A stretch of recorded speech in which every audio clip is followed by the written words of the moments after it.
How's it going, everyone? Just sent another video and message update for Phase 2, Week 3 of the Hitting Academy groups. For this week, under our Pelotero Hitting Foundational Elements, this week just talks about shoulder plane.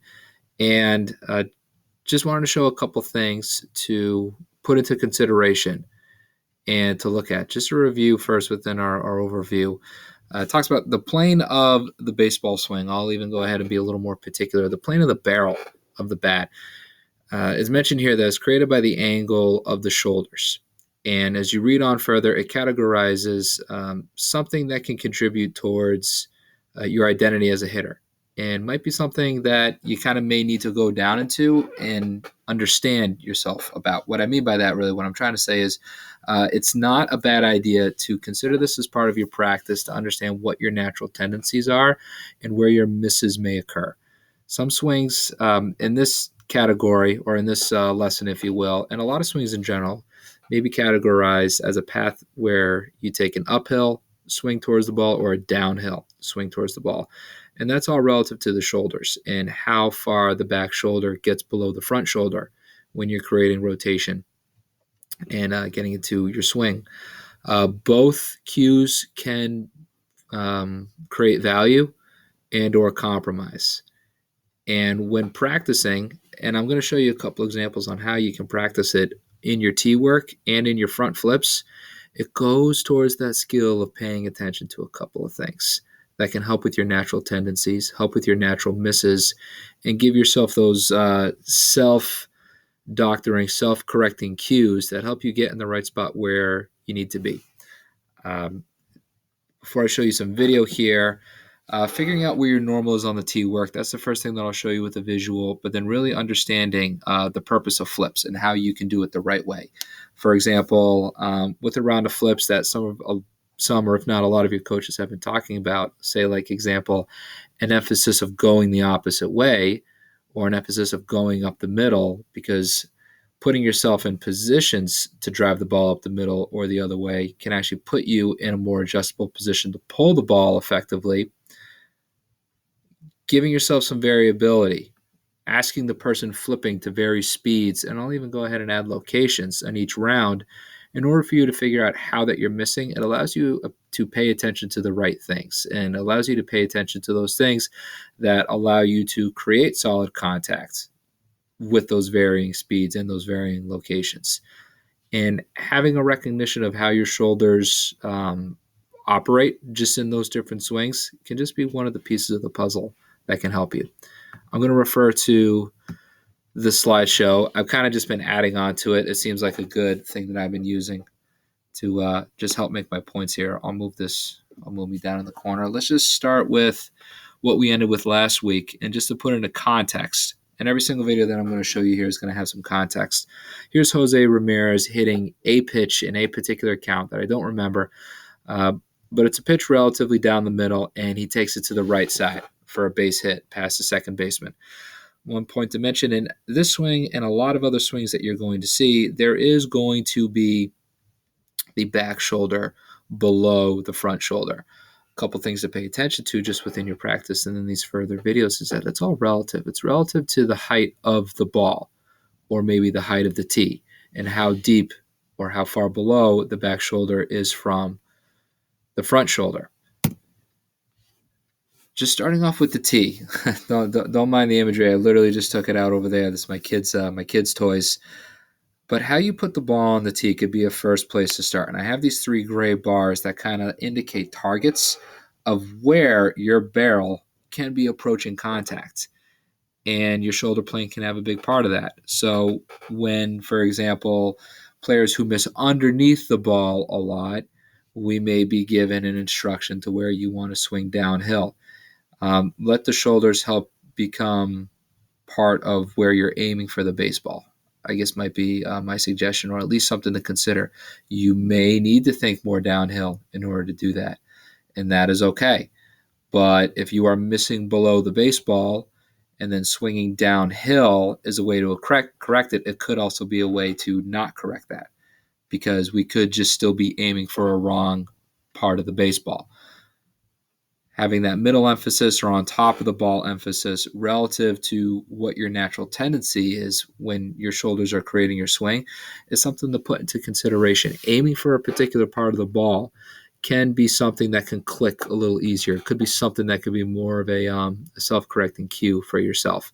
And I've said self-correcting cue twice. So what I mean by that, guys, is you're going to need to make your own adjustments on your own at one point, especially in between pitches. And starting at practice is a good place. So starting on the tee is just a good place. Wanted to show you that right there. Here's a pretty funny example of me actually swinging a bat from a few years ago. This is a feel that I was putting myself through, and I wanted to know what it would look like. And quite frankly, I don't think this is anything that I would prescribe for most hitters. I think in other ways, I think I'd probably rather explain it in conversation. But the angle that I take here, I really just kind of wanted to feel depth and see what my shoulders were doing to create that depth. And I really exaggerated a hunch over, a bat tip, and a leg kick in order to do this. And just from looking for left to right, you definitely see the back shoulder on top or above the front shoulder to start. And then as I turn and create that rotation, it completely switches directions to help create that. This is certainly something that I would probably categorize as uphill. I'm not saying to do this. I'm not saying not to do this. I'm just telling you the context behind what was provided for this video here that I have. Another one could be a little bit of the opposite here. This is something that was considered from one of the hitting drills. And I know some of you hitters have the same type of drill. And this cue, this context, is keeping the back shoulder above the baseball. So if you're looking from left to right, the amount of tilt, by that I mean how far the back shoulder is below the front shoulder, is not really that big. There is some of that still occurring, but relative to the baseball, this is something that is a little maybe more downhill, a little more on top. Could also be considered in the thoughts for this hitter of a particular spot where they're aiming for the ball. I don't need to try to swim into too much of a brain, but bringing into your practice when hitting the ball off the tee, where the ball is located can have an impact. And if this wasn't mentioned already, putting the ball at different heights from up high, like was provided in the last one. This other one is pretty high as well, but putting the ball on a low tee and understanding how your shoulders operate to hit that line drive to the back of the cage or to the right side in this video, something to put it into consideration, and it contributes towards that variability. So moving on to front flips. This is one video that I had in the that I had just collected, and this wasn't used towards a hitting program at all. This is just one of the extras that I just wanted to keep for just for kind of further testing with producing programs. But this is definitely maybe something that would be kind of more considered swinging down, and just wanted to give you another perspective, something to pay attention to. This is from a flip. And this is definitely not a type of flip that you would want. Don't worry, this was soon cleaned up right after this video was taken. But the example can kind of serve itself in what can kind of be created, what can be a feel, and the plane of shoulders that can be created when approaching at this type of angle and how you're approaching contact. Again, like I said for those last 3 videos that I just showed you, I'm not telling you to do this. I'm not telling you not to do this.